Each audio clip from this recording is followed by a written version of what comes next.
পায়জামা হবে, বা তার বাড়িতে একটু সেমাই হবে, হবে না? গরিব দুঃখী বড় লোক সবাই একসঙ্গে ঈদের নামাজ পড়তে যাই। আমার বড় লোকের ছেলেটা বলছে, ভাই চল আমার ঘরে চল, আমরা গিয়ে একটু মিষ্টি মিঠাই খাবো। তখন গরিব ছেলেটা বলছে, ভাই আমার মা আমাদের জন্য একটু রান্না করেছে মিষ্টি মিঠাই, চলো আমরা সবাই মিলে একটু হাসি মুখে খাই। আপনার ঈদটাই তো হলো খুশি। আপনি খুশি করতে গিয়ে মানুষকে যে যেরকম পাচ্ছেন কাপড় দিচ্ছেন, আমি কাপড় দিলে হই হই করে কাপড়, খবরদার না। এগুলোকে বুঝে শুনে চলবেন, শরীয়তটাকে মেনে চলবেন। আল্লাহ বলছে, বান্দা আমি তোমাদের ঘরে জান্নাতি বলে কবুল করে নেব। আরেকবার জোরে বলেন না সুবহানাল্লাহ। আল্লাহ নবীর দরবার শরীফে কথা বলতে গিয়ে বুখারী শরীফের মধ্যে আছে, আমার নবী আপনার নবী দয়ার নবী হুজুর আকরাম সাল্লাল্লাহু আলাইহি ওয়াসাল্লাম যখন যে আপনাকে আপনাকে ঈদের নামাজ আদায় করতে যায়, ঈদের নামাজের ইতিহাস আপনাদের প্রত্যেকে জানা আছে। আপনার আমার রাসূল পাক সাল্লাল্লাহু আলাইহি ওয়াসাল্লাম যখন বাচ্চা ছেলেটাকে পেয়েছিল, ওই বাচ্চা ছেলেটা গা এমন সময় তাকে জিজ্ঞাসা করেছিল, কাঁদতে কাঁদতে বলেছিল, আজকে আমার দুনিয়াতে বাপ নাই মা নাই, আমার দুনিয়াতে কেউ না, আমার বন্ধু বান্ধব আছে, আজকে সবাই ঈদের নামাজ আদায় করতে গেছে, এই জন্য আমার আব্বা মা কেউ নাই বলে, আমার দুনিয়াতে কেউ নাই বলে, আমার নতুন জামা কাপড় নাই বলে ধুলোই ঘোরাঘুরি করে কান্নাকাটি করছে।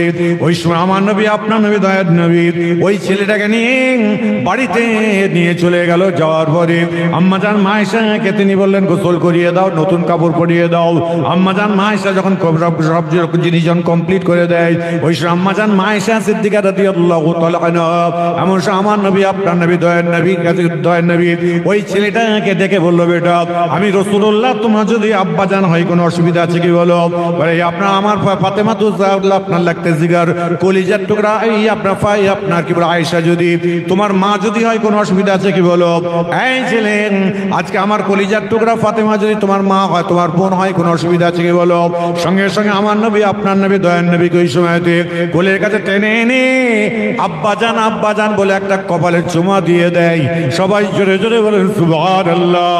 আজকে যতগুলো মানুষ এখানে আমরা বসে আছি, আল্লাহকে যদি ভয় করতে পারি, রাসূলকে যদি মহব্বত করতে পারি, নিঃসন্দেহে আল্লাহ পাক আপনাকে আমাকে জান্নাতি বলে কবুল করে নেবেন। আমার নবী আপনার নবী দয়ার নবী হুজুর আকরাম সাল্লাল্লাহু আলাইহি ওয়াসাল্লাম একদিন মসজিদে নববীতে বসে আছেন, সাহাবারা বসে আছেন, আলাপ আলোচনা কথাবার্তা বলছেন। বলতে বলতে এমন সময় দেখা যায় একজন বুড়ি মেয়ে ছেলে বড় কষ্ট করে হেঁটে হেঁটে আসছে। ওই সময়তে আমার নবী আপনার নবী দয়ার নবী ডেকে বলল, আরে এই মেয়েটার দুনিয়াতে কেউ নাই। সঙ্গে সঙ্গে একটা জোয়ান যুবক ছেলে দাঁড়িয়ে বললেন, সাদ্দাকতা ইয়া রাসূলুল্লাহ, বলল আপনার দরবার শরীফে আমি দাঁড়িয়ে রয়েছি, ইয়া রাসূল বসে আছি হুজুর, আমার ওটা কেউ না, ওটা অন্য কেউ নাই হুজুর, ইয়া রাসূলুল্লাহ ওটা আমার আম্মা জান, তিনি বড় কষ্ট করে আসছে। এই সময় আমার রাসূল বললেন, তুমি তোমার মাকে রেখে দে, তুমি কেন এখানে বসে আছো বলো? বলে ইয়া রাসূলুল্লাহ ইয়া হাবিবাল্লাহ, বিয়াদবি ক্ষমা করবেন, অন্য কোনো কারণ নয়, একটা ছোট্ট কারণ, আমি যখন ঈমান এনেছি আনার পরে আমার আম্মা জানকে একবার নয়, দুইবার নয়, পাঁচবার নয়, 10 বার নয়, 7 বার নয়, বহুবার বলেছি আপনি এই ঈমানটা নিয়ে চলে আসেন। মা জননী ঈমান আনে নাই বলে আমি মায়ের খেদমত করা বন্ধ করে দিয়েছি।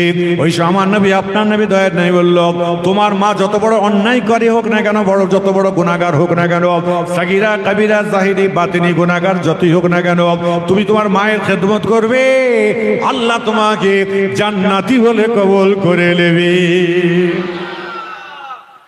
মায়ের খেদমত করবে, আল্লাহ তোমাকে জান্নাতি করবেন। আরেকবার যদি বলা যাবে না, আল্লাহ নবীর দরবারে কথা বলতে গিয়ে আমার আল্লাহ পাক কোরআন শরীফে ঘোষণা দিয়েছেন, বিসমিল্লাহির রহমানির রহিম, ইয়া আইয়ুহাল্লাযীনা আমানু, যারা ঈমান এনেছো, উদখুলু প্রবেশ করো, ফিস সিলমি কাফা, সম্পূর্ণভাবে ইসলামের মধ্যে প্রবেশ করে যাও। আমার আল্লাহ পাকের কোরআনের তাফসীর করতে গিয়ে আমার রাসূলকে চিনতে পারলাম না, আমার হাবিবের হাবিবকে আমি চিনতে পারলাম না। হযরত ওমর ফারুক রাদিয়াল্লাহু তাআলা আনহু এমন সময় আমার নবী আপনার আবু জেহেল, আবু লাহাব, উতবা সাইবা ছিল, তারা বলা করছে আজকে মোহাম্মদ ইবনে আব্দুল্লাহকে আপনারা কে আছো, আজকে মোহাম্মদ আব্দুল্লাহর গর্দানটাকে নিয়ে আসবে। কেউ হাতটা তুলতে পারলেন না, ওমর ফারুক হাত তুললেন। এমন সকলে বললে, ওমর তোমার মতো সাহসী মানুষ দুনিয়ায় দুটো পাওয়া যাবে না, আমি জানি তুমি কাজ করতে পারবে। আচ্ছা তোমার ফারুক রাদিয়াল্লাহু তাআলা তিনি রাস্তাতে যাবেন গিয়ে এমন সময় একটা জোয়ান যুবক ছেলে গিয়ে বলছে, এমন সময় তাই ওমরের বোনাইকে বলছে, ভাই আজকে আপনার বাড়িতে ওমর আসছে। ওমরের বোনাই বলছে, আজকে আমার বাড়িতে আসুন। আসুক, কিন্তু আজকে আল্লাহর কোরআনকে আমি কোনোদিন বেইজ্জতি করতে পারি নাই, কোনোদিন বেইজ্জতি করতে পারবো না। যখন এই কথা বললেন, বলার সঙ্গে সঙ্গে ওমর ফারুক রাদিয়াল্লাহু তাআলা আনহু, এমন সময় তিনি ওমরের ঘরে যাচ্ছেন। ওই সময় জোয়ান যুবক ছেলেটা বলেছিল, আপনি আজকে আপনার কি বলে ওমরের কাছে যাচ্ছে, আপনি আজকে আমার রসুলের গর্দা নিতে যাচ্ছেন, আপনার বোন আপনার ভগ্নিপতি দুজনে ঈমানটা দিয়ে এসেছে, সঙ্গে সঙ্গে আপনার বাড়ির দিকে যাচ্ছে, আল্লাহর কোরআন পড়ছে, বলছে আজকে আমাকে যদি কোনো কথাবার্তা বলে আজকে আমি সহ্য করে নেব, কিন্তু আল্লাহর কোরআনটাকে আমি কোনোদিন বেইজ্জতি করতে পারবো না। সবাই জোরে জোরে বলেন সুবহানাল্লাহ। আচ্ছা বলুন তো, এখানে যতগুলো মানুষ আমরা বসে আছি, বাপ আমরা কোরআনকে বেইজ্জতি করি? এটা আওয়াজ দিয়ে বলবেন কি? হ্যাঁ, কেউ করেন? আচ্ছা, যতগুলো মানুষ এখানে বসে আছে কোরআন পড়তে পারেন? বলেন, কোরআন পড়তে পারেন না? আপনি বলেন হুজুর, আমার মা ঘুম থেকে উঠে ফজরের নামাজ পড়ে আপনার কি বলে এক পারা কোরআন শরীফ পড়ে তবে এক কাপ চা খায়, আমার স্ত্রী ওযু করে ফজরের নামাজ পড়ে কোরআন তেলাওয়াত করে চা তৈরি করে। আচ্ছা না এরকম? জোরে বলো। আপনার মা আপনার স্ত্রী আপনার ছেলে মেয়েদের করে খাওয়াচ্ছেন, আলহামদুলিল্লাহ। আপনি করছেন গার্জেন। আপনি যদি কোরআন যদি না পড়েন তাহলে কিন্তু আপনি কোরআনকে বেইজ্জতি করলেন। আপনি কোরআন পড়ুন। আপনি বলে হুজুর জানিনি, বয়স হয়ে গেছে, ছোটবেলায় খুব কষ্টর দ্বারাই মানুষ হয়েছে, এখন পড়েন না, আলিফ বা তা সা জিম হা খা বলে পড়েন না, আলিফ বে তে সে জিম হে কে বলে পড়েন, কোনো অসুবিধা নেই। মার খাওয়ার বয়স নেই, লেখাপড়ার শেষ নেই, পড়ুন। আল্লাহর বান্দা আলিফ বে তে সে জিম হে কে পড়তে পড়তে এই কটা অক্ষর মাথার মধ্যে আছে, আর কোনো অক্ষর নেই, কোন অক্ষর মাথায় ঢোকে না। আল্লাহর হুকুম হয়েছে, আল্লাহর ডেকে সাড়া দিয়েছে, দাফন হয়ে গেছে, গোসল হয়ে গেছে, কাফন পরানো হয়ে গেছে, জানাজা হয়ে গেছে, মাটিতে শুইয়ে দিয়েছে। আপনার কি বলে বসে বসে আপনাকে মানকে নাকি প্রশ্ন করছে, মানে রব্বুকা, আলিফ বে তে সে জিম হে খে, মা দিনুকা, আলিফ বে তে সে জিম হে খে। আল্লাহ পাকের দরবার, আল্লাহ ফেরেশতারা কি বলছে, আল্লাহ কি হয়েছে? বলছে আজকে আপনি এমন একটা বান্দার কাছে পাঠালেন, সে খালি বলছে আলিফ বে তে সে জিম হে খে। শোনো, ও শুনেছে বুঝেছে যে আল্লাহর কোরআন পড়া ভালো, এই কোরআন শরীফ পড়তে পড়তে চারটে অক্ষর যে আছে এইটুকু ছাড়া আর কোনো কিছু মাথায় নেই তার, ও ঢোকে না। যাও, ওকে আমি আল্লাহ জান্নাতি বলে কবুল করলাম, এবং আমি আল্লাহ পাক এক খতম কোরআন শরীফ পড়া সব দান করলাম। আরেকবার যদি বলেন না সুবহানাল্লাহ। নিজের আমল নিজের কাছে। কবরে যখন শুইয়ে দেবে কেউ কারোর থাকবে, একটু আওয়াজ দিয়ে বলে। আমি সায়েন্সের দিকে আসবো, আমি যে হুজুর আসবেন জানাজা পড়াতে আসবে, তিনি বলবেন কি ঠিক আছে আমি যা দোয়া করছি একদম ডাইরেক্ট সব জান্নাত হয়ে যাবে, বলতে পারবে? আপনার আমল আপনার কাছে, খবরদার নিজেরা আমল ছেড়ে কোনো কাজ করবেন না। আপনি বলে হুজুর কি আমল করব? নামাজ হচ্ছে আল্লাহর হুকুম, আল্লাহর হুকুম। আর যদি আপনি আরো কিছু করতে চান, ঘুমোতে যাওয়ার আগে ডান দিকে ঘুরবেন, অজু করবেন, অজু করে নিয়ে ডান দিকে ঘুরে একবার কালমা শরীফ পড়ে ঘুমিয়ে পড়বেন, বা দরুদ শরীফ পড়তে পড়তে ঘুমিয়ে পড়বেন। দুটো কাজ হবে। যদি আমল ইবাদত বান্দেগি আপনার খাওয়া দাওয়া যদি ঠিক থাকে, আল্লাহ রসুলের জিয়ারত নসিব হয়ে যাবে, আর শেষ কথাটা কালমা হয়ে যাবে। সকালবেলা উঠে যদি দেখতে পাই যে মওত হয়ে গেছে, আল্লাহ বলবে ওকে আমি জান্নাতি বলে কবুল করে নিলে এসেছি। আরেকবার যদি বলেন, এগুলো মাথায় রেখে চলবেন, ভালো মনের মানুষ হয়ে চলবেন। আল্লাহ বলছে বান্দা আমি তোমাকে জান্নাতি বলে কবুল করে নেব। আরেকবার যদি বলা যাবে সুবহানাল্লাহ। আল্লাহ নবীর দরবার শরীফে কথা বলতে গিয়ে বুখারী শরীফ হাদিসের মধ্যে পাওয়া যায়, আমার নবী আপনার নবী দয়ার নবী রাসূল আকরাম সাল্লাল্লাহু আলাইহি ওয়াসাল্লাম একদিন মসজিদে নববীতে আসরের নামাজ আদায় করবার পর আমার রাসূলকে দেখতে পাওয়া যায় না। সাহাবারা সবাই মনে চিন্তায় পড়ে যায়। আবু বকর সিদ্দিক ওমরকে সঙ্গে করে নিয়ে আম্মা জান মা ফাতেমা তো জোহরার কাছে গেলেন। বলে ফাতেমা তোমার আব্বা জান কোন জায়গায় গেছে তুমি আমাকে একটু বলে দাও। বলে আজকে আমার আব্বা জান কোন জায়গায় গেছে আমি তা তো জানি না। আব্বা জান যখনই কোনো জায়গায় যায় আমাকে আমাকে না বলে যায় না, কোথায় গেছে জানি না। যখন এই কথা বলেছেন, বলার সঙ্গে সঙ্গে আম্মা জান মা ফাতেমা তো জোহরার কথা শুনে হযরত আবু বকর সিদ্দিক ওমরকে সঙ্গে করে নিয়ে এমন সময় খুঁজতে শুরু করে দেয়।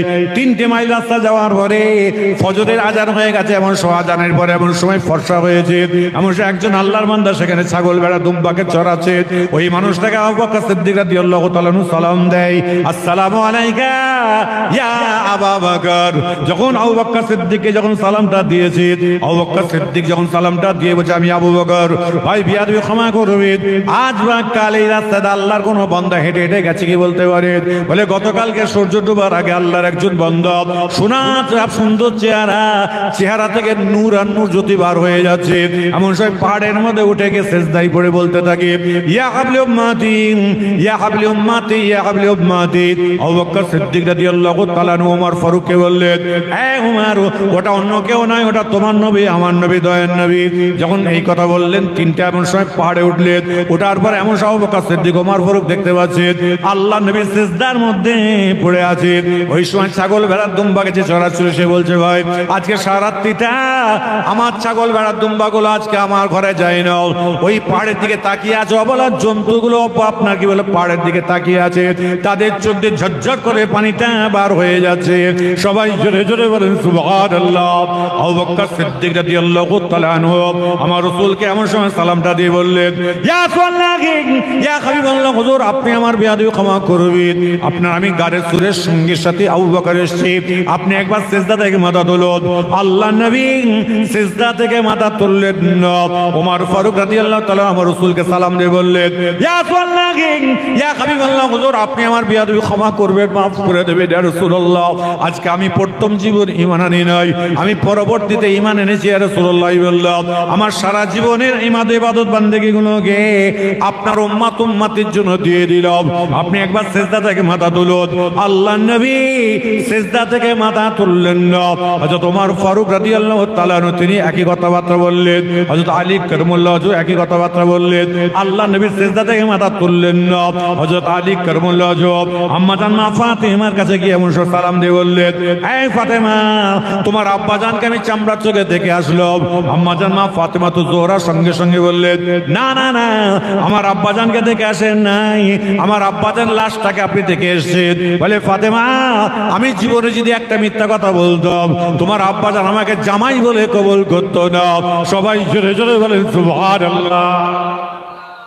জীবনে যদি আমি একটা মিথ্যা কথা বলতাম, তোমার আব্বা আমাকে জামাই বলে কবুল করতো না। আরেকবার যদি বলা যাবে না? খোদার কসমকে মাথায় হাত দিয়ে আমিও বলি, আপনারা বলুন, ফজর থেকে এই রাত্রির 12টা সাড়ে 12টা পর্যন্ত আমরা মিথ্যা কথা বলেছি না? বাবা কেউ অস্বীকার করতে পারবে না? পারবো কেউ?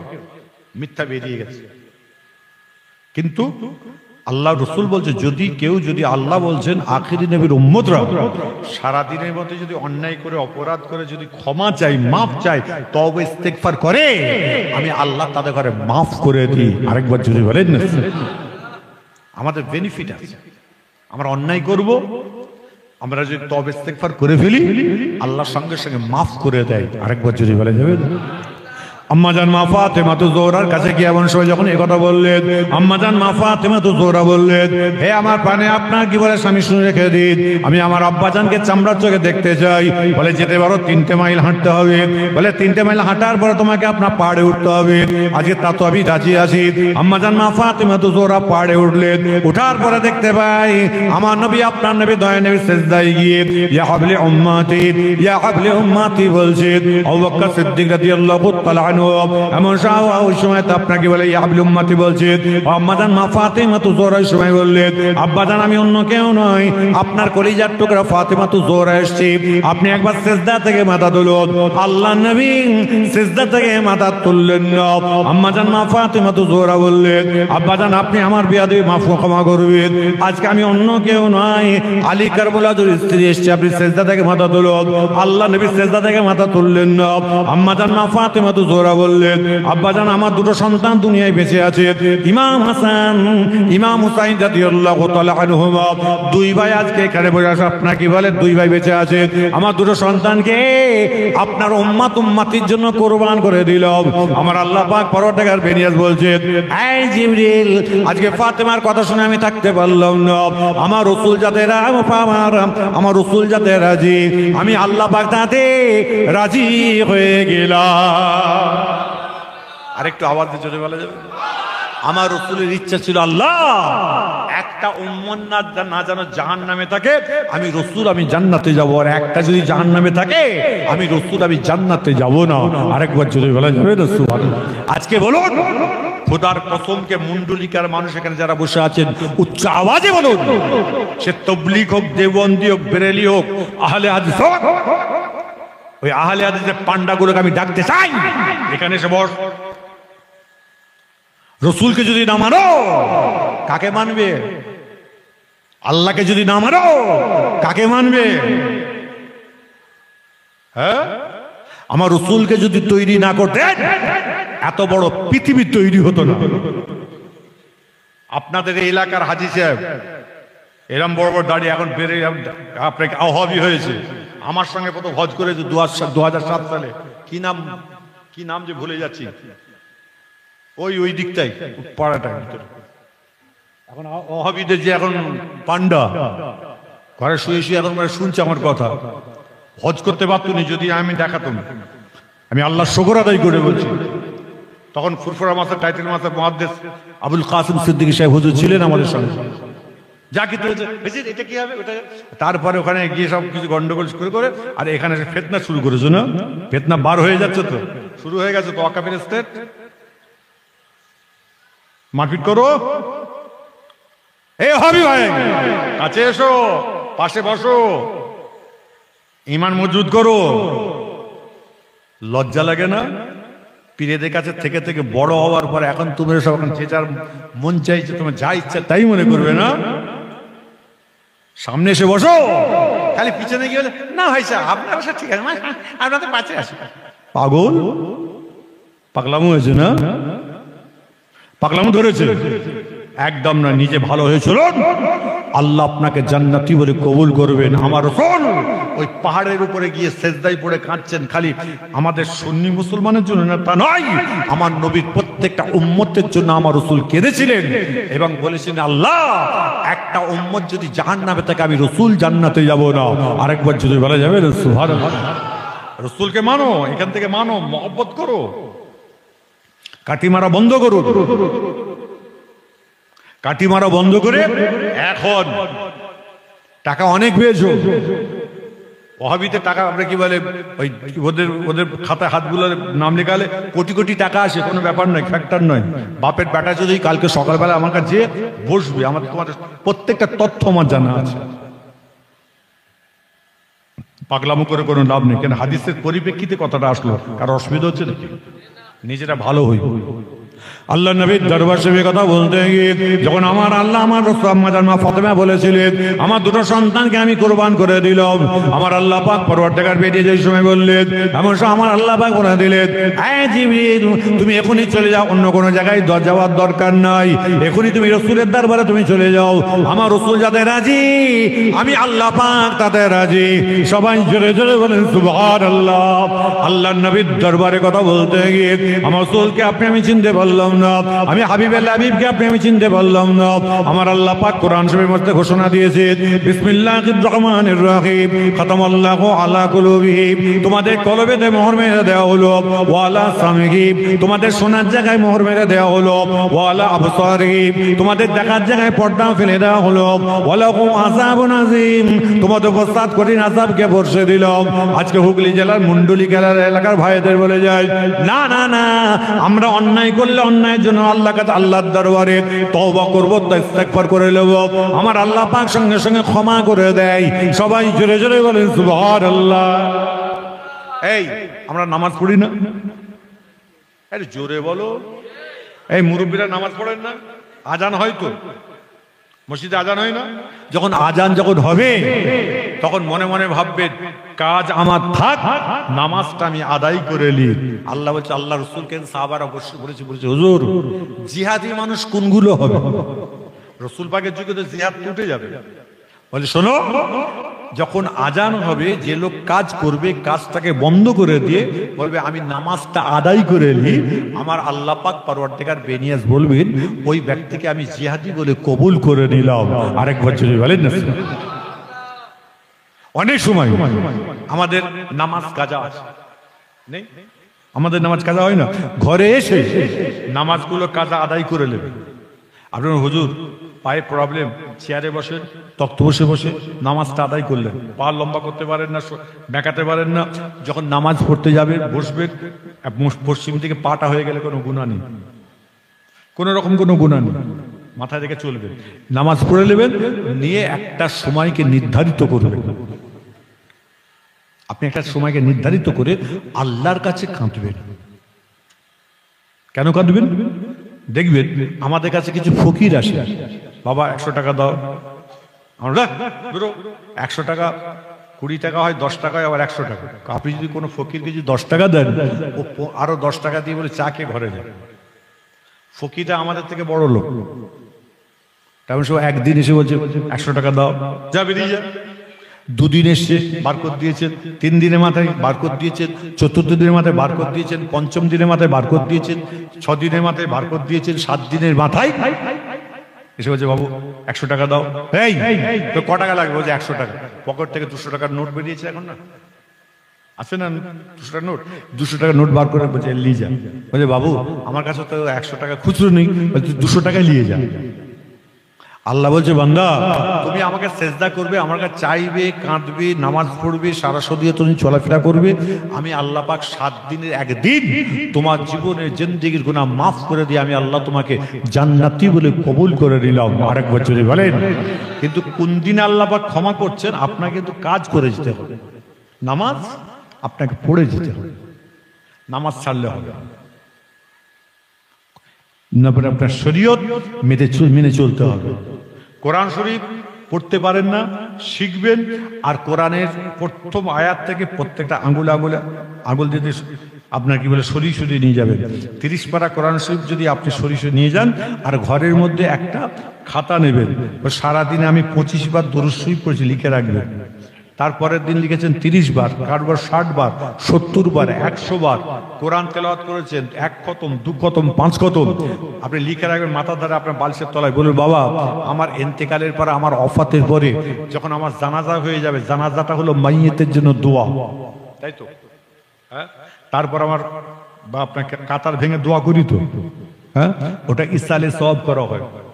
আর কবরে যখন শুইয়ে দেবেন, সবাই যখন মাটি দিয়ে যখন চলে আসবে, এবার তখন তালকিন করা হয় কবর।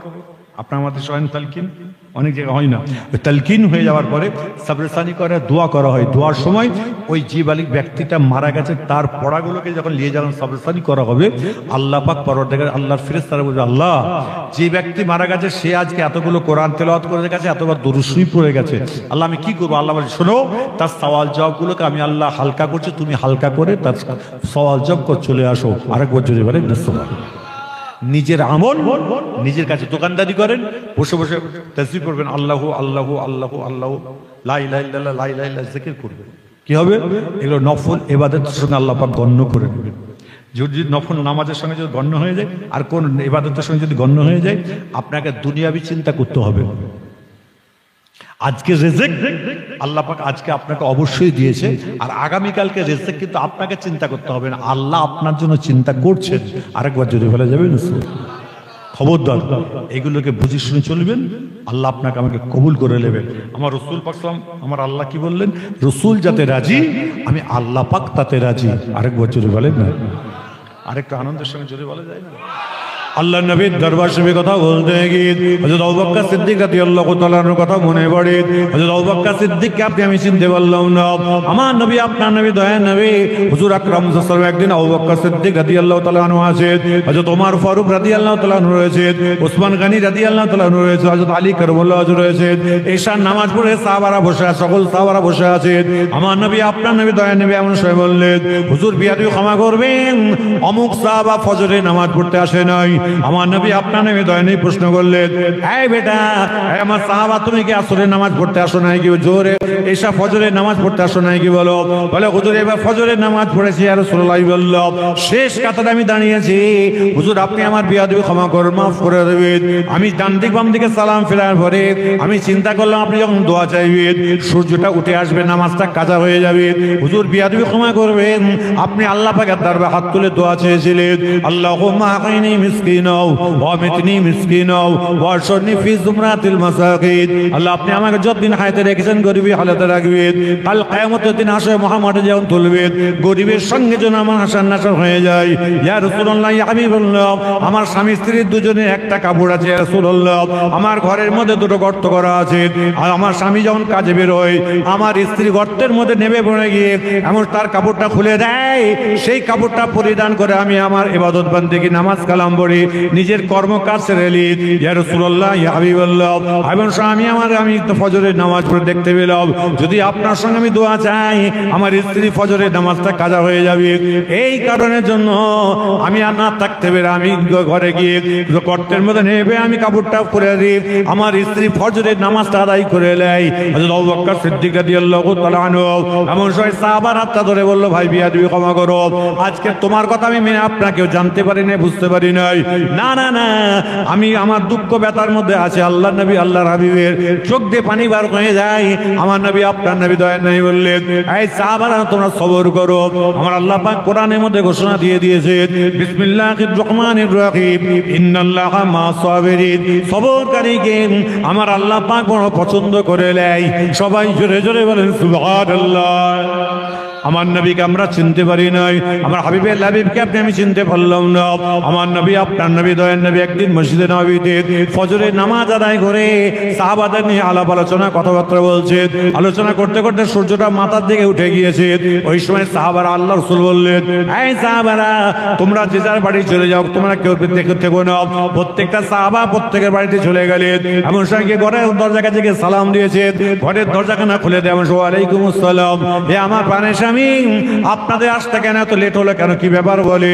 বলে আল্লাহ নবী সোনার জুবান থেকে কথাবার্তা বলছিল, সোনার জুবানের কথাগুলো আমরা শ্রবণ করছিলাম। সঙ্গে সঙ্গে মেয়েরা বলতে থাকে, না না না, আল্লাহ নবী সোনার জুবানের কথা আমরা শুনবো। সঙ্গে সঙ্গে জোহরের নামাজ পড়তে গিয়ে সাহাবারা বললেন, ইয়া রাসূলুল্লাহ ইয়া হাবিবাল্লাহ, হুজুর আপনি আমার বিয়াদবি মাফ করবেন, আপনি আমার বিয়াদবি ক্ষমা করবেন। আজকে আমাদের বাড়ির মেয়েগুলো আপনার সোনার জুবানের কথা শুনতে চাইছে। আমার নবী আপনার নবী দয়া নেই বলে উঠলেন, ফালা তাফআল ফালা তাফআল, কখনো নয় কখনো নয়, তোমাদের বাড়ির মেয়েগুলোকে আমার কাছে নিয়ে যাওয়ার দরকার নাই, খবরদার আমার কাছে নিয়ে আসার দরকার নাই। তোমাদের মা আয়েশা রয়েছে, আয়েশার কাছে তোমরা পাঠিয়ে দাও। আয়েশার কাছে পাঠিয়ে দিলে কি হবে, আয়েশার কাছে বসে বসে জোহরের নামাজ পড়ে আপনার কথাবার্তা বলবেন, আসরের নামাজ পড়ে যে যার বাড়ি চলে আসবে, কোনো চিন্তা করো না। যখন এই কথা বললেন, বলার সঙ্গে সঙ্গে এমন সময় সাহাবারা আল্লাহর নাম মাজার মা আয়েশার ঘরে পাঠিয়ে দেয়। আলোচনা করতে করতে একদিন দেখা যায় মাগরিবের আজানের টাইম হয়ে যায়, সাহাবীরা আলোচনা করছে।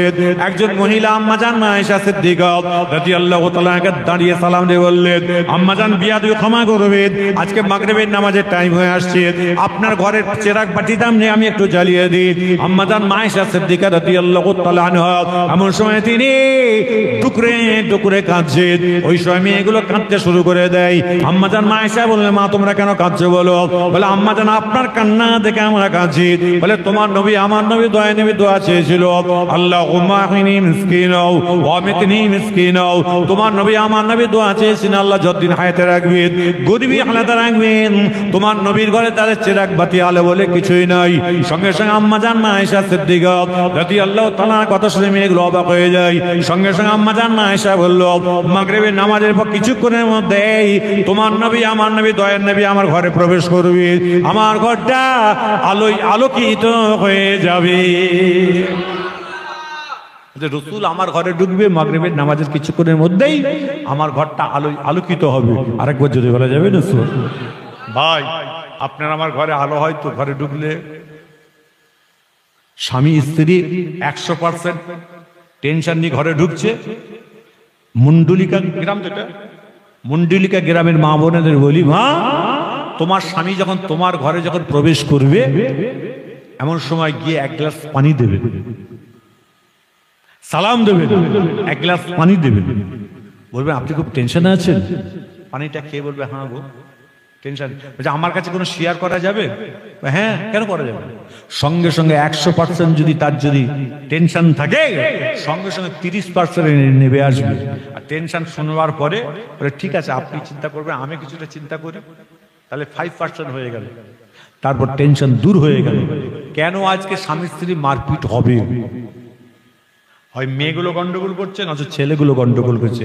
দুটো যদি অ্যাডজাস্টিং করতে পারেন, আল্লাহ বলছে বান্দা তোমাদের দুজনের অ্যাডজাস্টিং এর জন্য তোমাদের ছেলে মেয়েগুলো তোমাদের প্রত্যেককেই আমি আল্লাহ জান্নাতি বলে কবুল করে নিলাম।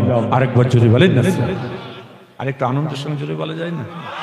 আল্লাহ নবীর দরবারে কথা বলতে গিয়ে আমার সোলকে আপনি আমি চিনতে পারলাম না, হাবিবুল হাবিবকে আপনি আমি চিনতে পারি নাই।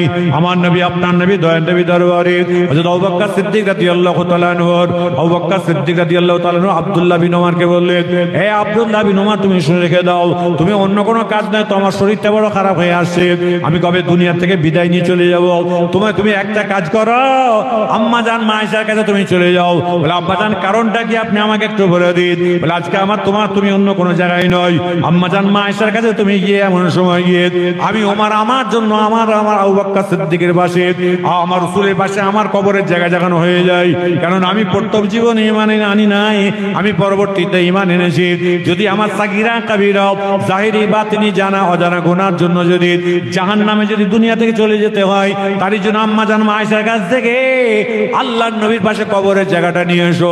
এমন আম্মা জান মা আয়েশা সিদ্দিকা রাদিয়াল্লাহু তাআলা দরবারে গিয়ে ওমর আব্দুল্লাহ বিন ওমরকে সালামটা দিয়ে বললেন, আম্মা জান বিয়াদবি ক্ষমা করবেন, আমার আব্বা জানের শরীরটা বড় খারাপ হয়ে গিয়েছে, কখন দুনিয়া থেকে বিদায় নেই বলা যায় না, তার এই জন্য আজকে আপনার আমার রাসূলের পাশে আবু বকর সিদ্দিকের পাশে একটুখানি কবরের জায়গা চেয়েছে। যখন এই কথা বললেন, বলার সঙ্গে সঙ্গে আমার নবী আপনার নবী দয়ার নবী রাহলিয়া আম্মা জান মা আয়েশা সিদ্দিকা রাদিয়াল্লাহু তাআলা বললেন, না না না, আমার কবরের মাটি আমি তোমাকে দেব না, কেন শুনে রেখে দাও, আমার আব্বা জান আরাম করছেন, আমার স্বামী আরাম করছে, আমার রাসূল আরাম করছে, আমার স্বামী আরাম করছে, আমি তার পাশে শোব না, না না, আমি তোমাকে দেব না। সঙ্গে সঙ্গে আব্দুল্লাহ বিন ওমর রাদিয়াল্লাহু তাআলা আনহু তিনি মাথায় হাত করে বের হয়ে চলে যায়। অনেকটা দূর চলে যাওয়ার পরে আম্মা জান মা আয়েশা সিদ্দিকা রাদিয়াল্লাহু তাআলা আনহা বললেন, এই সাহাবারা আব্দুল্লাহ বিন ওমর এখানে আছে কি একটুখানি বলো। বলি ইয়া রাসূলুল্লাহ আম্মা জান বিয়াদবি ক্ষমা করবে, এখান থেকে বেরিয়ে গেছে, যাও চলে যাও আব্দুল্লাহ বিন ওমরকে তুমি আমার কাছে ডেকে নিয়ে আসো। যখনই বললেন আমার কাছে ডাক দিয়ে নিয়ে আসো, সঙ্গে সঙ্গে যখন ডাক দিয়েছে আব্দুল্লাহ বিন ওমর থরথর করে কাঁপছে আর বলছে, হুজুর আমি আম্মা জান বিয়াদবি ক্ষমা করবেন, আসসালামু আলাইকুম, আমি ওমরের বেটা আব্দুল্লাহ এসেছি। এই ওমরের বেটা আব্দুল্লাহ, তোমার আব্বা জানের জন্য আমার কবরের মাটিটা ওয়াকিফ করে দিলাম তোমার বাপের জন্য। সবাই জোরে জোরে বলেন সুবহানাল্লাহ। বলে আম্মা জান আপনি না করলেন, হাঁ করছেন। শোনো, আল্লাহ নবী আল্লাহ রাসূল একদিন আমার জানুর উপর মাথা দিয়ে না খোশ মিজাজে আসমানের দিকে তাকিয়ে থেকে আমার সঙ্গে হাসি মুখে কথা বলছে। আমি রাসূলকে প্রশ্ন করলাম, হুজুর আসমানের তারাগুলো গুনে গুনে শেষ করা যায় না? আল্লাহর কোনো বান্দা আছে তাদের আমলগুলো গুনে গুনে শেষ করা যাবে না? তখন আমার রাসূল বললেন ওমর, আমার হাবিব বললেন ওমর। যখন ওমরের নামটা বলেছিল আমি তো কেঁদে কেঁদে জারে জার বলে, আল্লাহ ইয়া রাসূলুল্লাহ হাবিবাল্লাহ, আপনি আমার বাপের কথা বললেন না, ওমরের কথা বললেন। ওই সময় আমার রাসূল পাক বললেন, হে আয়েশা শোনো, তুমি শুনে রেখে দাও, তোমার আব্বাজান মান কানাত হিজরাতুহু ইলাল্লাহি ওয়া রাসূলিহি, তোমার আব্বাজান আমার সঙ্গে হিজরত করার জন্য, তোমার আব্বাজানের একটা রাত্রে ইবাদত সাহাবাদের সারা জীবনের ইবাদত। আরেকটু জোরে বলা যাবে না সুবহানাল্লাহ? তোমার বাপের একটা রাত্রে ইবাদত আমার সঙ্গে হিজরত করেছিল, আর সাহাবাদের সারা জীবনের ইবাদত আরেকবার জোরে বলা যাবে না সুবহানাল্লাহ? চিন্তা করেছেন? তখন বলছে এই কারণের জন্য আমি তোমার বাপের কথাটা শোনার পরে যখন আমি বিশ্লেষণ করলাম, তোমার বাপকে আমার কবরের মাটিটা তোমার বাপের জন্য ওয়াকিফ করলাম, ওয়াকফ করে দিলাম। আরেকবার যদি বলেন কি ভালোবাসা বলে, বলেন তো কি তাদের মেন্টালিটি, তাদের কি চিন্তা ভাবনা। এই চিন্তা ভাবনার মানুষ যদি আমরা হতে পারি, আর জলসা দেওয়া দরকার আছে না? ইমানকে মজবুত করুন, সারা শরীয়তটাকে মেনে চলুন, আল্লাহর কোরআনকে পড়া যদি পড়তে না পারেন পড়া শিখুন, আকায়েদ আকীদাকে ঠিক রাখবেন। আকীদা আমার হলো এক, আহলে সুন্নাত ওয়াল জামাতের উপর আমার আকীদা। আমার মুজাদ্দিদে জামান দাদা হুজুর কিবলা রাহমাতুল্লাহ আলাইহি তানাকে আমরা মেনে চলি, তার 5টা কলিজার টুকরাকে মেনে চলি। তারা যদি, আমার দাদা হুজুর যদি জাহান্নামে যায়, আমাদের কার অসুবিধা আছে? হ্যাঁ, তিনি কত বড় আল্লাহর ওলি, কত বড় আল্লাহর মাহবুব, চিন্তা করতে পারলেন? আমাদের আবার আমাদের তো কাছে শুয়ে আছে, আরাম করছে, আমাদের চিন্তা কিসে? মাঝে মাঝে গিয়ে জিয়ারত করে আসবেন, ফজরের নামাজ পড়ে যাবেন, আপনার কি বলে তাহাজ্জুদ ওয়াক্তে দাদা পীরের মাজার শরীফে যাবেন, মাঝে মধ্যে যাবেন। কিছু যদি না পান তখন বলে আসবেন, হুজুর আসি কিছু পাচ্ছি না। যদি না পান তখন আপনার খাওয়া দাওয়ার দিকটা দেখবেন, আপনার খাওয়া দাওয়া ঠিক আছে কিনা।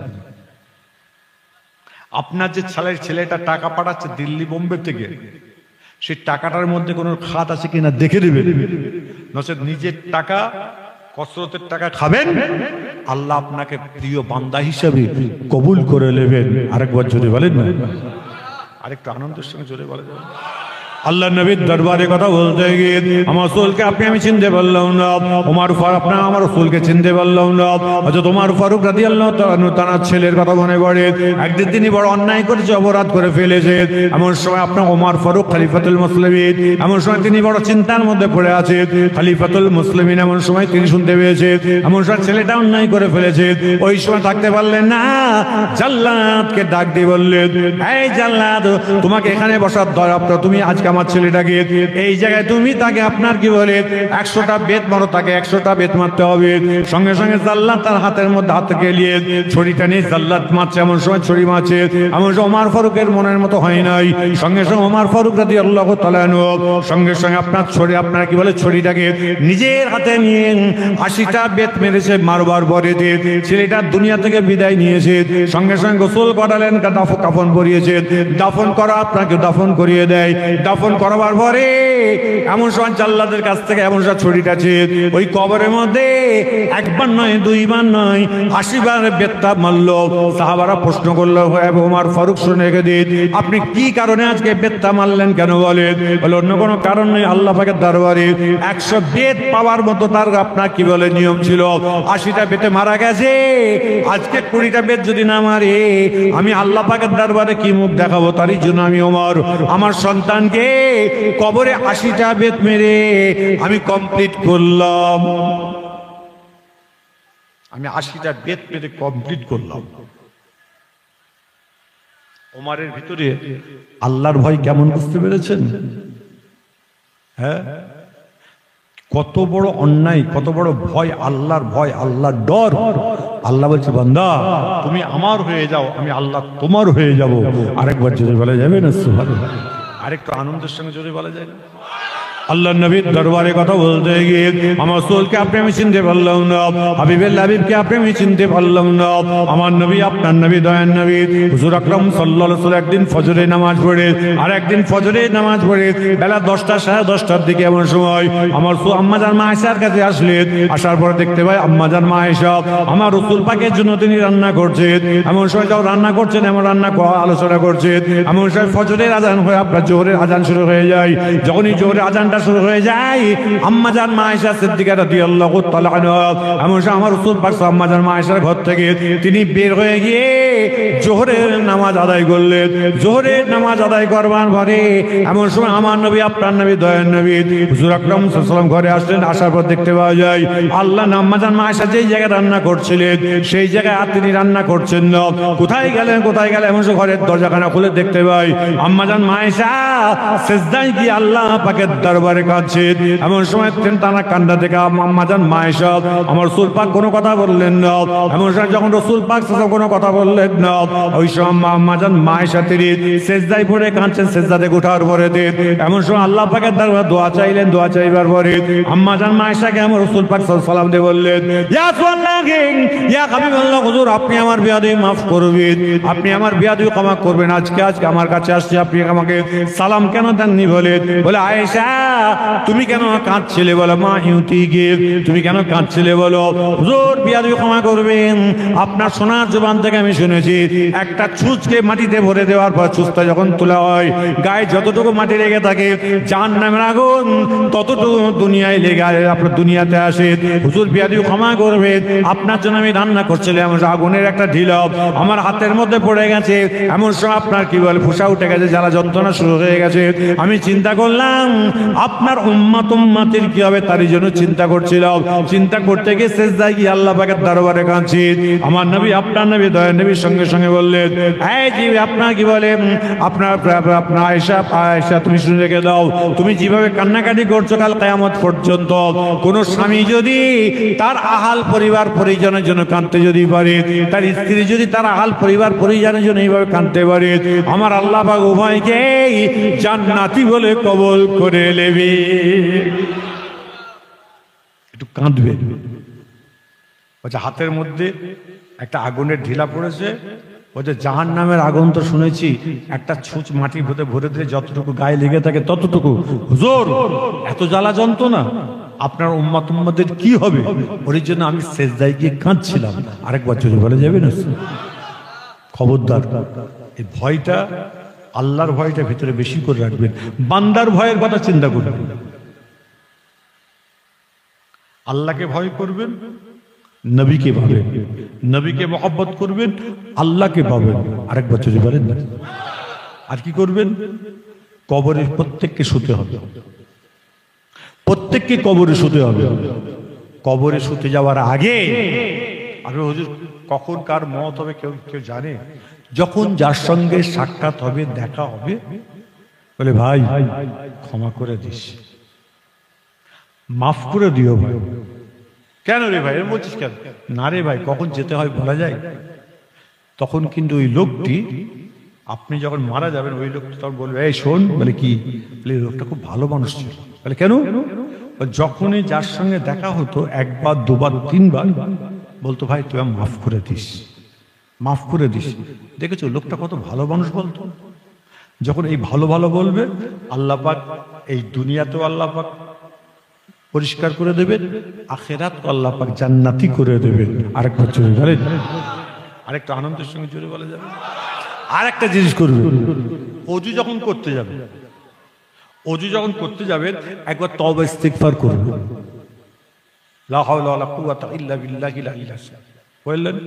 তারপরে লা ইলাহা ইল্লাল্লাহ মুহাম্মাদুর রাসূলুল্লাহ সাল্লাল্লাহু আলাইহি ওয়াসাল্লাম বললেন। পড়ার পরে অজু করবেন, কুল্লি করবেন, যত ফোঁটা ফোঁটা পানি বেরোবে প্রত্যেকটা ফোঁটাতে পানির থেকে আল্লাহর ফেরেশতারা আল্লাহ জিকির করতে থাকবে। আরেকবার জোরে বলেন কাল কিয়ামতের দিনে হাসরে মহামাঠে যখন বিচার শেষ হয়ে যাবে আল্লাহ বলে, এই ফেরেশতারা তোমরা বহু আগে থেকে তোমরা কালমা পড়ছো, ব্যাপারটা কি গো? কি ব্যাপার? বলে আল্লাহ এই যে আপনার বান্দারা আজকে যে সওয়াল জবাব হলো না, আপনার তাদের বিচার হলো। বলে হ্যাঁ। বলে এদের বিচারের মধ্যে কেউ যদি অল্প কোনো গুনার জন্য যদি জাহান্নামে চলে যেত, এরা ওযু করার সময় তওবা ইস্তিগফার করেছিল, আর আমরা হলাম কালমা শরীফ পড়েছিল তার দলিল। আমরা ফেরেশতারা দলিল দেবো যে কলমা আপনার কি বলে আপনার ওযু করতে গিয়ে কালমা পড়েছিল। আল্লাহ যদি কালমা পড়ে থাকে আল্লাহ তুমি তাদের ঘরে জান্নাতি বলে কবুল করে নেবেন। আরেকবার যদি বলেন না, চিন্তা করেছেন? এই ভয়গুলোকে অন্তরের মধ্যে রাখবেন। আল্লাহ বলছে বান্দা আর কোনো টেনশন নেই, কোনো চিন্তা নেই। আল্লাহ নবীর দরবারে কথা বলতে গিয়ে আমার রাসূলকে আপনি আমি চিনতে পারলাম না, হাবিবের হাবিবকে আপনি আমি চিনতে পারি নাই। আমার নবী আপনার নবী দয়ার নবী হুজুর আকরাম সাল্লাল্লাহু আলাইহি ওয়াসাল্লাম একদিন এমন সময় তিনি আপনার কিবা সফরে বার হয়েছে, একটা জঙ্গলের গাছ এমন সময় আমার আল্লাহ পাকের দরবার ফরিয়াদ করে বলেছিল, আয় আমার আল্লাহ আমার পরওয়ারদিগার বেনিয়াজ, আপনার দরবার শুবে আমার একটা আর্য আছে। আজকে আমি জঙ্গলের মধ্যে রয়েছি, আমার রাসূল পাক সাল্লাল্লাহু আলাইহি ওয়াসাল্লামকে আমি তো চামড়ার চোখে দেখতে পাই না, আর জীবনে কোনো দেখতে পাবো না। আয় আমার আল্লাহ আপনার কাছে ফরিয়াদ করছি, আমি আপনার জঙ্গলের গাছ আমি কি একবার আমার রাসূলকে চামড়ার চোখে দেখতে পাবো না? একবার দুবার তিনবার আপনার আল্লাহ পাকের দরবারে জঙ্গলের গাছটা ফরিয়াদ করেছে। একদিন আল্লাহ নবী আল্লাহর হাবিব একদিন জাবের রাদিয়াল্লাহু তাআলা আনহুকে সঙ্গে করে নিয়ে আমি ওই জঙ্গলের ভিতর দিয়ে আসছি। ওই জঙ্গলের ভিতর থেকে কিছু দূর আসার পরে একটা গাছের উপরে হেলান দিয়ে আল্লাহ নবী একটু রেস্ট নিচে আরাম করছে। ওই সময় দেখা যায় একটা গাছ মাটি ফেরে ফেরে এসে আমার রাসূলকে সালাম দেয়, সালাম দিয়ে কদম বসি করে চলে যায়। জাবের রাদিয়াল্লাহু তাআলা বড় চিন্তার মধ্যে পড়ে গেছে। ওই সময় জাবের রাদিয়াল্লাহু তাআলা এমন সময় তিনি যখন ঘুমটা ভেঙে আপনার রাসূল পাক সাল্লাল্লাহু আলাইহি ওয়াসাল্লামের ঘুমটা ভেঙে যায়, উঠে বসেছেন। আমার নবী আপনার নবী দয়া নেই বললেন, এই আমার রাসূলকে জাবের বলি ইয়া রাসূলুল্লাহ একটা গাছ আপনাকে সালাম দিয়ে কদম বসি করে চলে গেল, কারণটা কি বুঝলাম না। আমার নবী আপনার নবী দয়া নেই বললেন, অন্য কোনো কারণ নয়, আমার অন্য কোনো কারণ নয়, গাছটি আল্লাহ পাকের দরবারে একবার নয় দুইবার নয় বেশ কয়েকবার ফরিয়াদ করে বলেছিল, আল্লাহ একবার আমার রাসূল পাককে দেখতে পাবো না, এই রাস্তাতে যদি যাই আমার রাসূলকে আমি একবার সিজদা করব, কদম বসি করব, ওই আপনার আমার রাসূলকে একবার সালাম দেব, কদম বসি করব, সঙ্গে সঙ্গে আমি আল্লাহ পাক আজকে ওই গাছটি যখন আমি রাসূলুল্লাহ ওই গাছ আপনার গাছের পাশ দিয়ে যখন আসছিলাম, ওই গাছটাকে আমার আল্লাহ পাক স্বয়ং হুকুম করে দিয়েছে, ওই গাছটি অন্য কোনো কাজ করেন নাই, ওই গাছটি আল্লাহর হুকুম যখন হয়ে গেছে মাটি ফিরে ফিরে এসে আমি নবী আমাকে সালাম দিয়ে কদম বসি করে চলে গেল। সবাই জোরে জোরে বলেন সুবহানাল্লাহ। আরেকটু আওয়াজে চলে বলা যাবে? এখন আপনি বলেন হুজুর অবলা গাছ যে হাঁটতে পারে চলতে পারে না সে আবার হেঁটে যেতে পারে, এখন বলুন আল্লাহর যদি হুকুম হয় কারোর অসুবিধা আছে? আওয়াজ যদি হয় ওর অসুবিধা আছে? আল্লাহর কাছে চেয়েছেন, আল্লাহ কবুল করেছেন, আরেকবার যদি বলা যাবে না? হযরত জাবের রাদিয়াল্লাহু তাআলা আনহু আমার রাসূল পাক সাল্লাল্লাহু আলাইহি ওয়াসাল্লাম আছে, এমন সময় আল্লাহ রাসূল যাবে, আমি তোমার বাড়িতে দাওয়াত নেব, যাব, যখন বলেছেন বলার সঙ্গে সঙ্গে বাড়িতে গেছে, স্ত্রীকে বলছে শোনো, বলে কি? বলছে আজকে আমার স্বামী আজকে রাসূল পাক সাল্লাল্লাহু আলাইহি ওয়াসাল্লাম আমার ঘরে আসতে চেয়েছে। এইটু বার ঘুমোচ্ছ না কি ঘুমোচ্ছ? দরুদ শরীফ আল্লাহুম্মা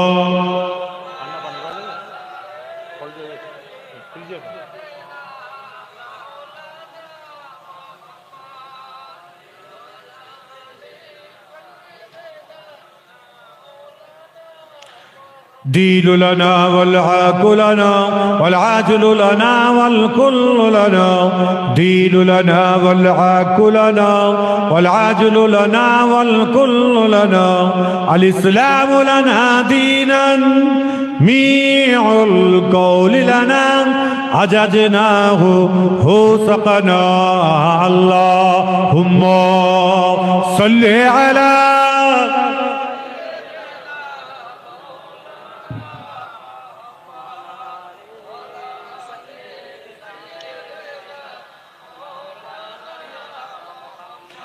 ऐ हकीकत मेरी हमदम कितने प्यारे हमारे नबी गए, ऐ हकीकत मेरी हमदम कितने प्यारे हमारे नबी गए, उनके साने है ना कोई होगा, ओ तो रब के दुलारे नबी गए, अल्लाहुम्मा सल्ली अला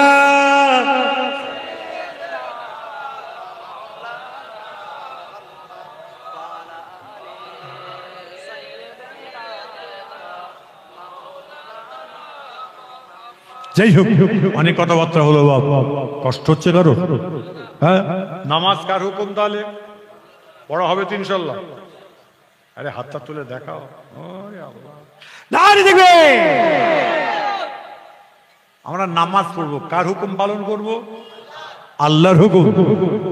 আল্লাহর হুকুম নামাজ আদায় করার পরে ভালো করে বুঝে নেবেন, আপনার কমপ্লিট করার পরে আল্লাহর কাছে দুটো হাত তুলে কাঁদবেন। একটা সময় ধরে যদি কাঁদতে যদি না পারেন, কান্নার মতো মুখটা করে চলবেন, আল্লাহ বলবে আমি তাকে জান্নাতি বলে কবুল করে নেব। আরেকবার জোরে বলা যাবে না? আরেকটু আনন্দের সঙ্গে জোরে বলা যায়? আমার রাসূলকে দিল থেকে ভালোবাসবেন, তাই তো? হ্যাঁ, আল্লাহর পরে নবী তো, একটু জোরে বলো। এবং রাসূল পাক সাল্লাল্লাহু আলাইহি ওয়াসাল্লাম না আসলে এই পৃথিবী তৈরি হতো? 3 ব্যাটারি টর্চ লাইটের মধ্যে 3টে ব্যাটারি ভরে দেবেন, যখন বার করা হয় লাস্টেরটা আগে আসে না ফার্স্টেরটা আগে আসে? বলেন, লাস্টেরটা। তারপরে কোনটা আসলো? দ্বিতীয়টা। তারপরে কোনটা আসলো? তৃতীয়টা। তৃতীয়টা আসছে। তাহলে প্রথম নবীকে আল্লাহ পাক তৈরি করলেন আর শেষ নবী করে দুনিয়ায় পাঠালেন। আরেকবার জোরে বলা যাবে না? আমার রাসূল পাক সাল্লাল্লাহু আলাইহি ওয়াসাল্লামকে আল্লাহ পাক পুরো ইলম দান করে দিয়ে পূর্ণ কামিয়াব করে এই পৃথিবীর বুকে পাঠিয়েছিলেন। আরেকবার জোরে বলা যায়? অনেক রকম অনেকে মানুষ কথা বলে, কোনো কথায় কান দেবে না। এগুলো কিয়ামতের আলামত। কিয়ামতের আলামত গুলোকে যত বুঝতে পারবে, জানতে পারবেন, খুব সচেতন হবে। দেখবেন যদি কোনো জায়গায় আমাদের গ্রামে মাইয়েত হয় না, মাইয়েত হয়, এরকম চট বিছিয়ে দেয় বা আপনার কি বলে চেয়ার দেয়, লোক এসে বসে না, বসে না, লাশ দেখে এসে বসলো, বসার পরে বলছে কিরে ভালো আছিস তো? হ্যাঁ, আসসালামু ক্বাবলাল কালাম। আল্লাহ রাসূল বলছেন কথা বলার আগে তুমি সালাম দাও। মায়ের বাড়িতে এসছো, যার বাপ মরে গেল, যার মা মরে গেল, তার কলজে ছিঁড়ে চলে গেল, আর আপনি জিজ্ঞাসা করছেন কিরে ভালো আছিস? ওটা হলো কিয়ামতের আলামত। যেদিনে মাইয়ের ঘরে আছে, বাইরে একদম পুরো বিয়ে বাড়ির মতো রান্না হচ্ছে, খাওয়া দাওয়া চলছে, হয় না বাবা? এরকম হয় না? কিয়ামতের আলামত। এদিকে কবরে, কবরস্থান, কবরে সব লোকজন বেশি আছে, 10 হাত দূরে কিছু লোক বসে আছে, বসে দাঁড়িয়ে আছে, কবর দেবে, আপনার মাটি দিতে যাবে।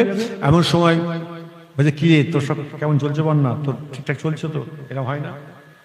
কিয়ামতের আলামত। আপনারা বলেন হুজুর কিয়ামতের আলামত কোনগুলো? এগুলো সব কিয়ামতের আলামত। আপনি বললেন হুজুর এছাড়া তো দুনিয়ায় বাঁচার উপায় নেই। আপনি দেখবেন লাশ, একটু দূরে গিয়ে চুপচাপ বসে থাকবেন। লাশ দেখবেন, একটু দূরে গিয়ে চুপচাপ বসে থাকবেন। একবার দরুদ শরীফ আল্লাহুম্মা।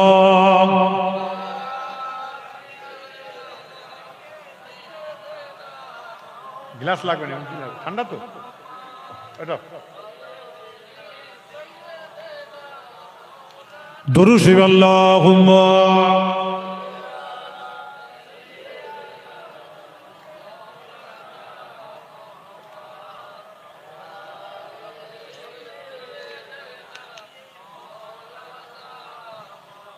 খবরদার এই কিয়ামতের আলামত গুলো কিন্তু বুঝে শুনে চলবেন, একটু ভেবে চিন্তে চলবেন। আল্লাহ যেন আমাদের প্রত্যেককেই আল্লাহ যেন কবুল করেন জান্নাতি বলে। আরেকবার যদি বলেন সুবহানাল্লাহ। খবরদার একদম এদিক ওদিক করবেন না, শরীয়ত মোতাবেক চলবেন, শরীয়তের বিধানকে কোনোদিন এদিক ওদিক করবেন না, ইমানকে মজবুত করে নিয়ে চলবেন। কে কি বলছে না বলছে শোনার দরকার নেই। আপনার কাছে আমি ছোট্ট একটা কথা বলে যাই, মিসলা হুজুরকে একটা কিতাব আছে তাহকিকুল মাসাইল কিতাব, মাত্র 70 টাকা দাম মনে হয় যত সম্ভব। ওই টাকাটা ওই বইটা প্রত্যেকের বাড়িতে কিনে এনে রেখে দেবে। আজকাল আলেম ওলামাদের কাছে যাবেন, যেরকম ফতোয়া দেবে, যে যেরকম মানুষের ফতোয়া দেবে, আপনি মিসলা হুজুরকে কিতাব দেখে নেবেন, ফতোয়া দেখে নেবেন, বাংলায় লেখা আছে সবকিছু, আপনার জীবনের সবকিছু স্ট্যাটাস দেওয়া আছে, ওই দেখে নেবেন। দেখে নিয়ে আল্লাহর কাছে আপনাকে দেখে নিয়ে চলবেন। মিসলা হুজুরকে রোজা আমার তাহকিকুল মাসাইল কিতাব যে রাখলো, সে একটা আলেমকে পুষে রাখলো। আরেকবার জোরে বলেন সুবহানাল্লাহ। খবরদার এগুলোকে খুব মেনে করে চলবেন। আল্লাহ যেন সর্বদিক থেকে উন্নতি দান করে। সবাই জোরে বলুন আল্লাহ আমিন। আল্লাহ নবীর দরবারে কথা বলতে গিয়ে আমার রাসূল পাক সাল্লাল্লাহু আলাইহি ওয়াসাল্লামকে আপনি আমি চিনতে পারলাম না, হাবিবের হাবিবকে আপনি আমি চিনতে পারলাম না। আমার নবী, আপনার নবী, দয়ার নবী হুজুর আকরাম সাল্লাল্লাহু আলাইহি ওয়াসাল্লাম তিনি এমন সময় আছেন, আম্মা জান আয়েশা সিদ্দিকা রাদিয়াল্লাহু তাআলা আনহা এমন সময় আমার রাসূল পাক সাল্লাল্লাহু আলাইহি ওয়াসাল্লামকে বলেছিলেন, হুজুর আপনি আমার বিয়াদবি মাফ করবেন, হুজুর আপনি আমার বিয়াদবি ক্ষমা করে দেবেন। একটা ছোট্ট আপনাকে কথা বলে যাই, বলে আয়েশা তোমার ছোট্ট কথা তুমি আমাকে একটু বলে দাও। বলে ইয়া রাসূলুল্লাহ, আমি বললাম আমার সালোয়ার কামিজটা জায়গা জায়গা ছিঁড়ে গিয়েছে। ইয়া রাসূলুল্লাহ বললাম আপনি 10টা সাড়ে 10টার দিকে আপনি আমার ঘরে আসবেন। বলে আয়েশা কি কারণে আসবো তুমি একটু বলে দাও। বলে হুজুর আমি ঘরের দরজা জানলা দিয়ে এমন আমার কাপড়টা সেলাই করবো, এমন আমি আলো পাবো না, আপনি একটু দূরে বসে থাকবেন, আপনার সোনার চেহারা থেকে আলো বের হবে, ওই আলো দ্বারাই আমি সবকিছু চামড়ার চোখে দেখতে পেয়ে যাব। সবাই জোরে জোরে বলেন সুবহানাল্লাহ। আল্লাহর নবীকে আমরা চিনতে পারি নাই, হাবিবের হাবিবকে আপনি আমি চিনতে পারলাম না। আমার নবী, আপনার নবী, আল্লাহ পাক কোরআনে ঘোষণা দিয়েছে বিসমিল্লাহির রহমানির রহিম ওয়ালা তাকুলু লিমা ইকতালু ফি সাবিলিল্লাহ। যে বান্দা বান্দী আমি আমার রাস্তায় দুনিয়া থেকে বিদায় নেই, ওই সকলকে আমি আল্লাহ পাক জান্নাতি বলে কবুল করে নেব। আজকে ওদের যুদ্ধের কথা মনে পড়ে যায়। একজন যে আপনার মুরব্বী বয়োজ্যেষ্ঠ মানুষ খোঁড়া সাহাবা আমার রাসূল পাকের দরবারে এসে এবং সালাম দিয়ে বলেছিলেন, ইয়া রাসূলুল্লাহ আইয়ুল্লাহ আমি আজকে জিহাদে যাব। আমার নবী, আপনার নবী দয়া নেই বলেছিল, না না না তুমি জিহাদে যেতে পারবে না, তুমি অর্ধেক রাস্তাতে দেখে ফিরে আসবে, বাড়ি চলে যাও। দ্বিতীয় দিন আমার রাসূল পাকের কাছে এসে সালাম দিয়ে বললেন, হুজুর আপনি আমি জিহাদে যাব, আপনি আমার নামটা লিখে নিন। আল্লাহ নবী আবার পাঠিয়ে দেন। তৃতীয় দিন আমার রাসূল পাক বললেন, তুমি যদি জিহাদে যাও, ওই সময় জিহাদের কথা বলার পর বলল, হুজুর আমার 4টে ছেলের নাম লিখে দিয়েছে, আমি বাপ কি করে বেঁচে থাকি। আমার নবী, আপনার নবী দয়া নেই বললেন, তুমি তোমার স্ত্রীর কাছ থেকে নমিনি নিয়ে আসো, তোমার স্ত্রীর কাছ থেকে পারমিশন নিয়ে আসো। স্ত্রীর কাছে যাওয়ার পরে স্বামী স্ত্রী মাঝামাস করা হয়, এমন সময় স্ত্রী তাকে দেখে বলেছে, না না না তুমি অর্ধেক রাস্তা থেকে ফিরে আসবি। ওই সময় আল্লাহ পাকের দরবারে স্বামী দুটো হাত তুলে দোয়া চেয়েছিলেন, এমন সময় দোয়া চাইবার মা চলে যায়। এমন সময় মানুষটা ওদের যুদ্ধের সময় তিনি বিদায় নেয়, ইন্তেকাল করে যায়। আমার নবী, আপনার নবী দয়া নবী সাহাবাদের মেয়েদের বললেন, যাও চলে যাও, তোমাদের ছেলেদের তোমাদের স্বামীদের লাশগুলোকে তোমরা নিয়ে গিয়ে তোমরা দাফন করে দাও, চিন্তা করো না। এমন সময় দাফন করে দাও, চিন্তা করো না যখনই বলে দিয়েছে, এমন সময় মেয়েরা আসলেন। আসার পর তার 4টে ছেলেকে আপনার ঘোড়ার মধ্যে তুলেছে, উঠের মধ্যে তুলবার পরে স্বামীর লাশটাকে তুলতে পারছেন না। 1 জন 2 জন 3 জন 5 জন 7 জন 10 জন মিলে তুলতে পারছেন না। এমন সময় আমার রাসূল পাকের দরবারে তিনি চলে গেলেন। আমার নবী, আপনার নবী, দয়ার নবী হুজুর আকরাম সাল্লাল্লাহু আলাইহি ওয়াসাল্লামের দরবার শরীফে যাওয়ার পরে আমার নবী, আপনার নবী, দয়ার নবী হুজুর আকরাম সাল্লাল্লাহু আলাইহি ওয়াসাল্লামকে বলে, হুজুর বিয়াদবি ক্ষমা করবেন, আজকে আমার স্বামী অন্য কোনো জায়গায় নয়, আজকে আমার স্বামী আজকে এখানে লাশ পড়ে আছে, আমি 4 জন 5 জন মিলে লাশটা তুলতে পারলাম না, আমার ছেলেগুলো লাশগুলো তুলে নিয়েছি। সঙ্গে সঙ্গে আমার রাসূল পাক বললেন, এই মেয়ে ছেলে, তোমার স্বামীকে তুমি কি বলেছিলে একটুখানি বলো। বলে হুজুর বিয়াদবি আমি স্বামী স্ত্রী মজা করা যায়। হুজুর আমি বলেছিলাম অন্য কোনো কথা বলি না, ইয়া রাসূলুল্লাহ বললাম, আমি বলেছিলাম তুমি অর্ধেক রাস্তা থেকে ফিরে আসবে, হাসি মজায় বলেছিলাম। ওই সময় তোমার স্বামী কিছু বলেছিল কি বলো। না না না আমার স্বামী তো কিছুই বলে না, দুটো হাত তুলে দোয়া চেয়েছিল। কি দোয়া চেয়েছিল তুমি কি জানো? বলে হুজুর বিয়াদবি ক্ষমা করুন, তা তো আমি জানি না। তোমার স্বামী দোয়া চেয়েছিল, আল্লাহ গো আমি যেখানে মারা যাব কাল কিয়ামতের দিন আমি সেই জায়গা থেকে উঠব, আমাকে কেউ তুলতে পারবে না, কাল কিয়ামত পর্যন্ত আমার বাচ্চা কাচ্চা আমার ফ্যামিলি তুলতে পারবে না। আপনার কাছে আরজু দোয়া চেয়েছি, যেখানে মারা যাব সেই জায়গা থেকে কাল কিয়ামতের দিনে উঠব। আমার নবী, আপনার নবী দয়া নেই বললো, মা শুনে রেখে দাও, তোমার স্বামীকে তুমি তুলতে পারবে না। তোমার স্বামী আল্লাহ পাকের দ্বারা দোয়া চেয়ে দিয়েছে, আল্লাহ পাক তোমার স্বামী দোয়াকে কবুল করে নিয়েছে। 1 নম্বর নমিনি তোমার স্ত্রী। 2 নম্বর মায়েদের বলবো, স্বামীরা মজা মস্করা করে, তুমিও করো, এমন কিছু মজা করে ফেলো না তাদের মনে দুঃখ না লেগে যায়, ব্যথা না লাগে। এগুলোকে বুঝে শুনে চলবে, আল্লাহ কবুল করে নেবেন। আরেকবার চলে বলা যাবে না। হানজালা রাদিয়াল্লাহু তাআলা আনহু তিনি একদিন আপনার জিহাদের ময়দানে যায়। হানজালা আপনার কাতি করেছে স্বামী স্ত্রী, এমন সময় তারা সহবাস করে ঘুমিয়ে আছে। যখনই শুনতে পেয়েছে আল্লাহর নবী দামদান শহীদ হয়ে গেছে, আল্লাহ রাসূলকে মেরে দিয়েছে, আর ওই সময় হানজালা থাকতে পারলেন না। হানজালা ওই নাপাক অবস্থাতে তলোয়ারটা নিয়ে বের হয়ে পড়লেন। তলোয়ারটা নিয়ে বের হয়ে পড়ে এমন সব কজনকে তলোয়ার দিয়ে মেরে নিজ দুনিয়া থেকে বিদায় নেয়। ওই সময় হানজালার স্ত্রী আমার রাসূল পাকের দরবারে এসে সালাম দিয়ে বললেন, হুজুর বিয়াদবি ক্ষমা করবেন, আমার স্বামী হানজালা আজকে আপনার জন্য আপনার কথা শুনে সে কাতি করেছিল, স্বামী স্ত্রী সহবাস করেছিল, গোসল না করে আপনার জিহাদের ময়দানে চলে গেছে। ইয়া রাসূলুল্লাহ বলল সে মারা গেছে, সে আজকে জাহান্নামে যাবে জান্নাতে যাবে জানি না। আমার নবী আপনার নবী দয়ার নবী বললেন, যাও চলে যাও, আজকে তুমি হানজালা লাশটা তুমি সাহাবারা নিয়ে আসো। সাহাবারা যখন লাশটাকে নিয়ে আসার পর দেখা যায় হানজালা এমন সময় হানজালা চুলের গোড়া থেকে টপ টপ টপ টপ করে পানি পড়ছে। ওই সময় সাহাবারা বলতে থাকলেন, আল্লাহর রাসূল বলতে থাকলেন, এই হানজালার স্ত্রী তুমি শুনে রেখে দাও, তোমার স্ত্রীকে তোমার স্বামীকে আল্লাহর ফেরেশতারা গোসলটা দিয়ে দিয়েছে। তোমার স্বামীর গোসলটা আল্লাহর ফেরেশতারা দিয়ে দিয়েছে। আরেকবার জোরে বলা যাবে না? চিন্তা করলেন আল্লাহকে ভালোবাসলে কি না পাওয়া যায়, নবীকে ভালোবাসলে কি না পাওয়া যায়। এগুলো ভেবে চিন্তে চলবেন। আল্লাহ বলছে, বান্দা আমি তোমাকে কবুল করব জান্নাতি বলে তুমি সঠিক পন্থা অবলম্বন করো। তোমাকে বাইরের মানুষ খারাপ বলো, ভিতরের মানুষ খারাপ বলো, আমি আল্লাহ তোমাকে জান্নাতি বলে কবুল করে নেব। আরেকবার যদি বলেন না আল্লাহ নবীর দরবারে কথা বলতে গিয়ে আমার রাসূলকে আমি চিনতে পারলাম না, হাবিবুল হাবিবকে আমি চিনতে পারি নাই। আমার নবী আপনার নবী দয়ার নবী একদিন হযরত ওমর ফারুক রাদিয়াল্লাহু তাআলা আনহুকে বলেছিলেন, হে ওমর তোমার সকল সাহাবারা যখন চলে যাবে তুমি আমার সঙ্গে সাক্ষাৎ করো। হযরত ওমর ফারুক রাদিয়াল্লাহু তাআলা বড় চিন্তার মধ্যে পড়ে যায়। এমন সকল সাহাবারা জোহরের নামাজ পড়ে চলে ইশারার নামাজ পড়ে চলে যায়। আমার নবী আপনার নবী দয়ার নবী দরবারে ওমর ফারুক রাদিয়াল্লাহু তাআলা আনহু গিয়ে এমন সময় সালামটা দিয়ে বললেন, হুজুর আপনি আমাকে ডাক করেছিলেন। বলে, হ্যাঁ সাহাবা তোমার আবু বকর ওমর তুমি ডাক করেছিলাম। হ্যাঁ ওমর তুমি এখানে থাকবে না বাড়ি যাবে একটু বলে দাও। বলে, হুজুর আপনি যাতে রাজি আমি ওমর ফারুক তাতে রাজি। হযরত ওমর ফারুক রাদিয়াল্লাহু তাআলা আনহুকে আমার নবী আপনার নবী দয়া নিয়ে বললেন, হ্যাঁ ওমর তুমি বাড়ি চলে যাও। খবরদার বাড়ি যাওয়ার পর যখন ঘুম থেকে উঠে ফজরের নামাজ পড়তে উঠবে, ফজরের নামাজ পড়ে নামাজ যখন মসজিদে পড়বে, নামাজ পড়ার পরে যেই মানুষটাকে তুমি দেখতে পাবে ওই মানুষটাকে তুমি কতল করবে। আচ্ছা তোমার ফারুক রাদিয়াল্লাহু তাআলা আনহু এমন সময় ফজরের নামাজ পড়ে বের হয়ে যাচ্ছে, কোনো জনপ্রাণী কোনো মানুষজন কেউ নয়।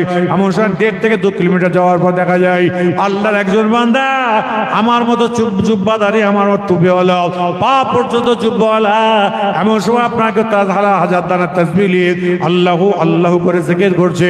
আচ্ছা তোমার ফারুক রাদিয়াল্লাহু তাআলা তিনি মনে মনে ভাবছেন, না না না আল্লাহর নবী ভুল কথা বলেছেন নাকি। সঙ্গে সঙ্গে তিনি চিন্তা করছেন, না না আল্লাহর নবী জীবনে কোনোদিন মিথ্যা কথা বলতে পারে না।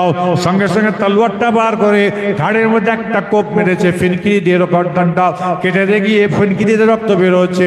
ফিনকিরি রক্তের সঙ্গে একটা একটা করে খিঞ্জিরুন দৌড়াচ্ছে।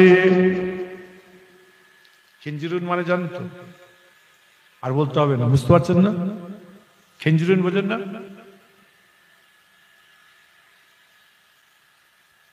খিঞ্জিরুন বোঝেন না? খিঞ্জিরুন নোংরা বস্তুটা একবার নাম বললে 40 দিন মুখ নাপাক থাকে। ওই বস্তুটা রক্তের সঙ্গে সঙ্গে দৌড়াচ্ছে। এবার বলুন, পাওয়ালা জুব্বা, মাথায় টুপি, মুখে দাড়ি, জাহান্নামী না জান্নাতি? একটু জোরে বলো, খবরদার বুঝে চলবে। এটা যত ঝুলবে তত জানবেন 2 নম্বর। আপনি বলছেন আপনারও তো ঝুলা, সব ব্যাপার একই ব্যাপার, লেটেস্ট।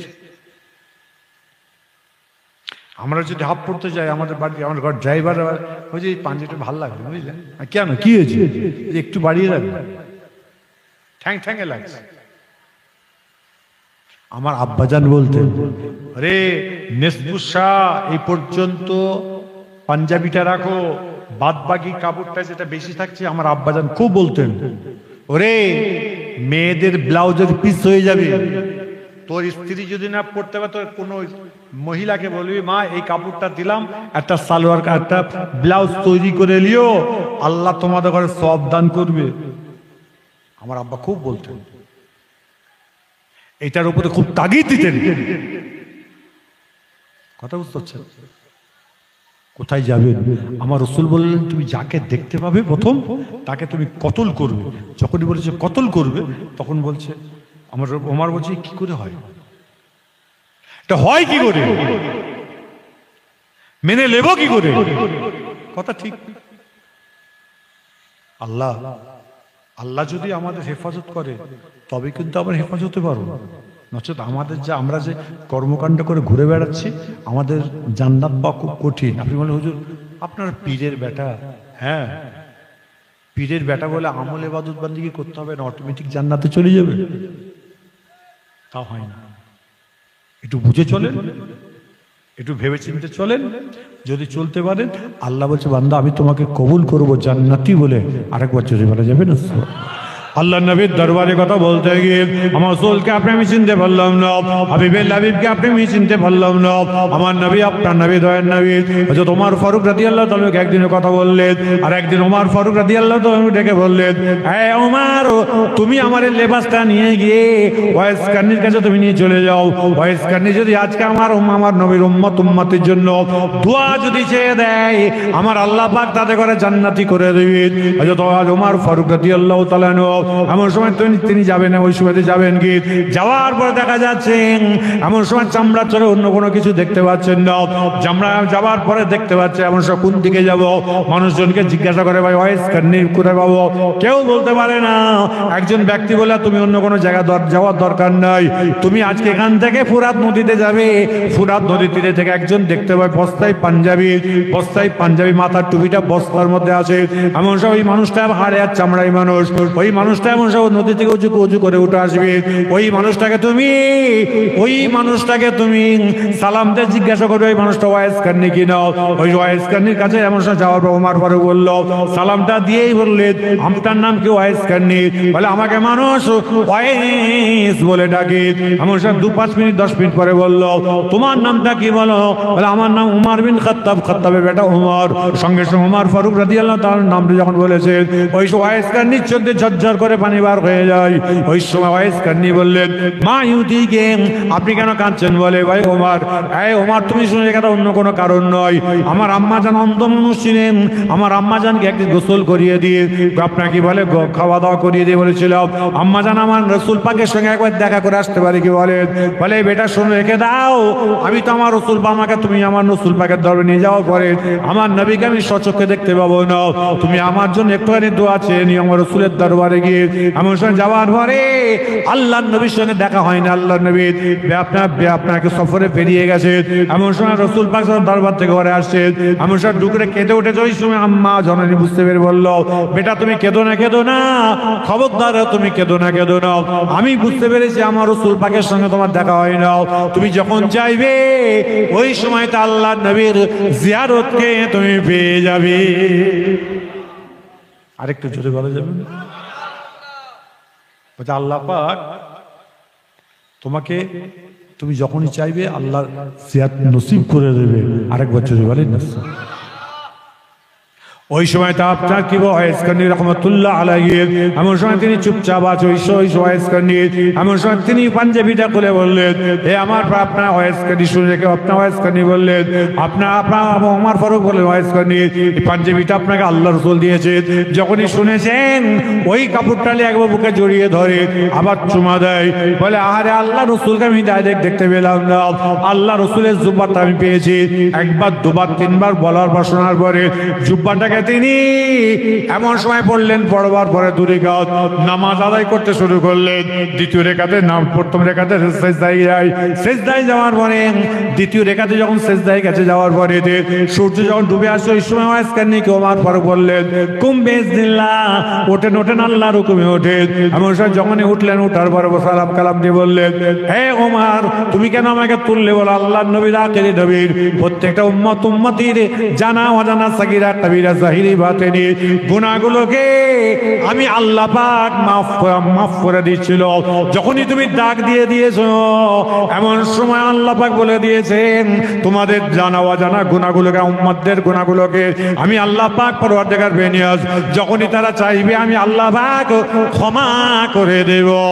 তাকবীর দেন, নারে তাকবীর, নারে তাকবীর।